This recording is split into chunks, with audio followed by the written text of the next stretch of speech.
चलिए आज model code of conduct की बात करते हैं। समझना होगा, मॉडल कोड ऑफ कंडक्ट समझने से पहले हमें समझना होगा कि चुनाव क्या है।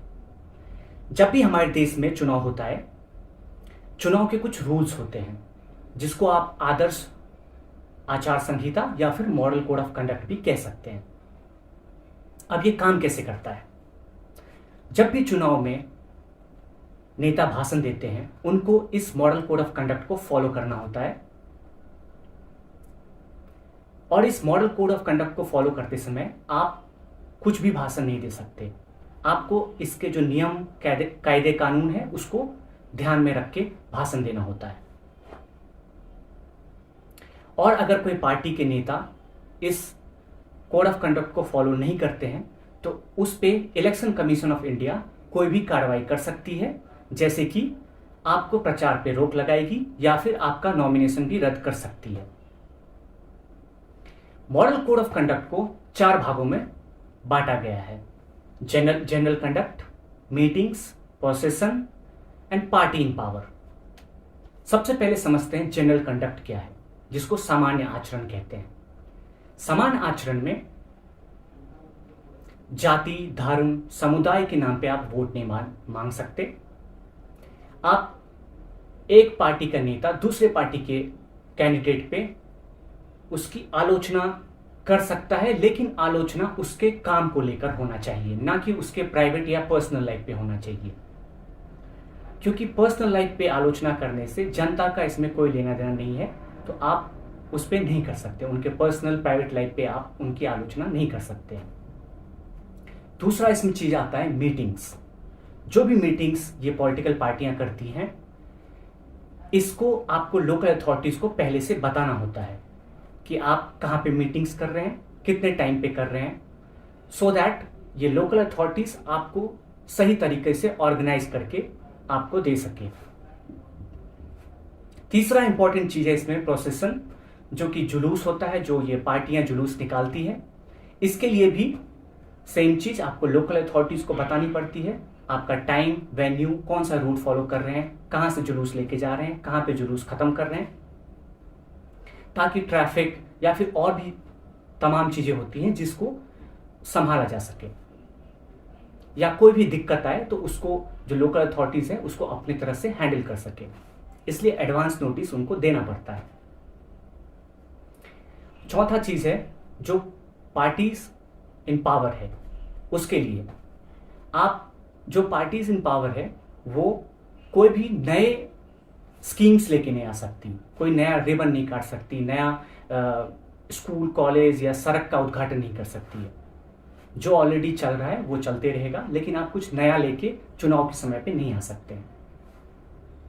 इस सब के अलावा चुनाव के भाषण देने का एक समय भी होता है, सुबह के 6 बजे से रात के 10 बजे तक। जो कैंडिडेट इस चुनाव में खड़े होते हैं वो पोलिंग स्टेशन पे जा सकते हैं एज ए कैंडिडेट वोट डालने के लिए, या फिर इलेक्शन के दिन जब रिजल्ट आता है तो रिजल्ट को सुनने के लिए। इस पूरे मॉडल कोड ऑफ कंडक्ट को समझने के लिए मैंने एक वीडियो इंडियन एक्सप्रेस से लिया है, उनके यूट्यूब चैनल से। आपको ये समझने के लिए आप देख सकते हैं। ये 1-2 दिन पहले प्रधानमंत्री का भाषण दिया हुआ भाषण है। आप देखिए कि क्या ये मॉडल कोड ऑफ कंडक्ट का फॉलो किस तरह से हो रहा है या नहीं हो रहा है। आइए सुनते हैं। कांग्रेस ने तब के आंध्र प्रदेश को तुष्टीकरण की प्रयोगशाला बना दिया था। कांग्रेस ने बीसी के हक का आरक्षण उठाकर मुस्लिमों को दे दिया। भाइयों बहनों, आप मुझे बताइए, हमारे तेलंगाना में और हमारे इस इलाके में जो लिंगायत समाज के लोग हैं, जो मराठा समाज के लोग हैं, उसमें 26 कास्ट ऐसी है जो ओबीसी में जाने के लिए मांग कर रही है। लंबे अरसे से चर्चा चल रही है। ये कांग्रेस वालों को हमारे मराठी भाई बहन या हमारे लिंगायत भाई बहन इन 26 जातियों को ओबीसी बनाना मंजूर नहीं है, लेकिन मुसलमानों को रातों रात ओबीसी बना देते हैं। जब भी हमारे बंजाराम समाज को देखें, सेवालाल महाराज की हमें पुण्य स्मृति हो जाती है। आपने कभी बंजारा समाज में क्रिमिनल हुए ऐसा सुना है क्या?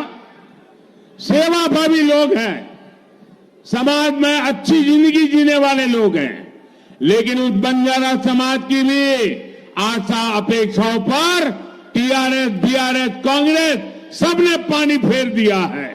ये इतने बड़े संविधान लेकर के दुनिया को मूर्ख बनाने वाले लोग, रात दिन आरक्षण के नाम पर झूठ बोलने वाले लोग, ये हमारे तेलंगाना में मादिगा समाज पर क्या बीती है। और मैंने मादिगा समाज को वादा किया हुआ है, मैं उनके लिए लड़ाई लड़ूंगा। और हमारे दलित भाई बहनों में जो वर्गीकरण की मांग है, वो उनका हक है, उसको वो मानने को तैयार नहीं है।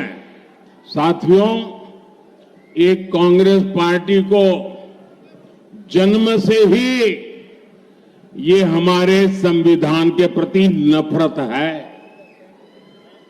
जो संविधान बाबा साहब अंबेडकर ने दिया था, अगर वो संविधान की प्रत देखें, वो संविधान की प्रत देखें तो उसके ऊपर एक एक पत्ते पर रामायण महाभारत का चित्रांकन है।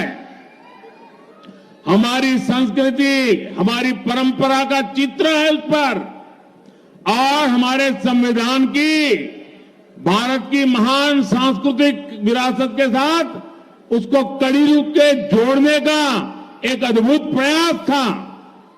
लेकिन कांग्रेस पार्टी ने सबसे पहला काम किया, जब संविधान की वो पहली प्रत कपबोर्ड में रख दी और फिर जो संविधान देश के सामने रखा, भारत की महान संस्कृति और परंपरा की जो लिंक थी, जहां से संविधान आगे बढ़ना था, उस लिंक को तोड़ दिया। वो सारे चित्र हटा दिए और खोखा बना करके रख दिया। पहले ही दिन उन्होंने संविधान का अपमान करना शुरू कर दिया था। उस संविधान सभा में चर्चा हुई, महीनों तक चर्चा चली। डॉक्टर बाबा साहब आंबेडकर ने अपने विचार रखा और संविधान सभा ने निर्णय किया कि धर्म के आधार पर इस देश में कोई आरक्षण नहीं होगा।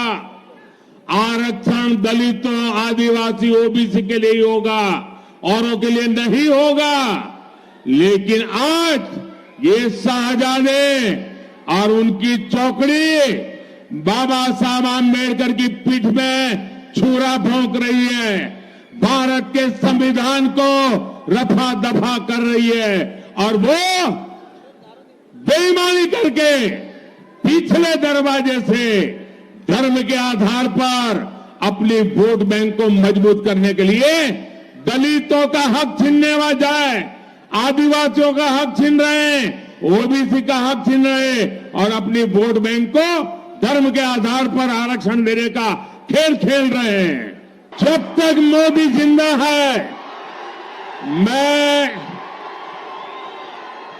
दलितों का आरक्षण, आदिवासियों का आरक्षण, ओबीसी का आरक्षण, मुसलमानों को धर्म के आधार पर नहीं देने दूंगा, नहीं देने दूंगा।